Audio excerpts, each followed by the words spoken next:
சிறு வயதிலிருந்து இந்த வில்லுப்பாட்டை படிச்சு இவ்வளவு தூரம் நான் கொண்டு வந்திருக்கிறேன் அப்படிங்கிறதுக்கு என்னால் வில்லுப்பாட்டுக்கு பெருமைங்கிறத வில்லுப்பாட்டால எனக்கு பெருமை நான் நினைக்கிறேன், சந்தோஷப்படுறேன். பாட்டி தாத்தா வில்லுப்பாட்டை பத்தி அடிக்கடி பேசிட்டு இருப்பாங்க. அந்த கதை வந்து ரொம்ப இன்ட்ரெஸ்டா கேட்பேன்.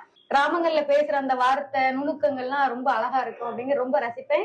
பாட்டி தாத்தாவுக்கு யாரையாவது நம்ம வீட்டுல படிக்க வச்சிடணும் அப்படின்னு ரொம்ப ஆசை. சொல்லிட்டே இருப்பாங்க, இந்த பேத்தி இல்ல இதுக்கு அடுத்து அப்படின்னு சொல்லிட்டே இருக்கிறப்ப நான் பாடுறேன் பாட்டி அப்படிங்கறத சொல்லியிருந்தேன். தாய் மாமா பாட்டி தாத்தா சப்போர்ட் எல்லாம் இருக்கிறப்ப அப்படியே படிக்க ஆரம்பிச்சிட்டேன்.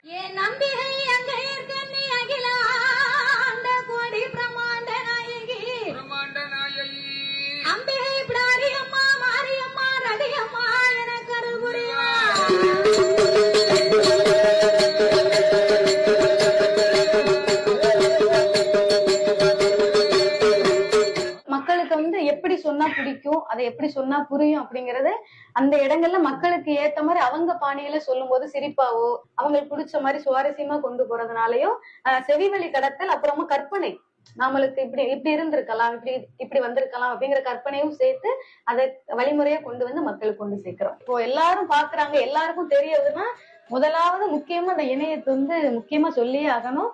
அந்த வகையில இணையத்தை நான் நல்ல முறையில பயன்படுத்தினேன். அது எனக்கு நல்லதே கொடுத்துச்சு. இணையம் ஒரு முக்கிய காரணம். நான் பாட ஆரம்பிக்கும் போது பெரியவங்க தான் பெரும்பாலும் பாடிட்டு இருந்தாங்க. அப்படி பாடினாலும் 1-2 பேரு சிறு வயதுல இருந்து பாடிட்டு இருக்காங்க.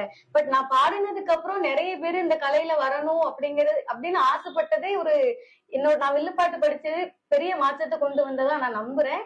பட் நான் வில்லுப்பாட்டு படிச்சதுல இவ்வளவு பெரிய மாற்றம் வந்திருக்குங்க நினைச்சு ரொம்ப சந்தோஷப்படுறேன்.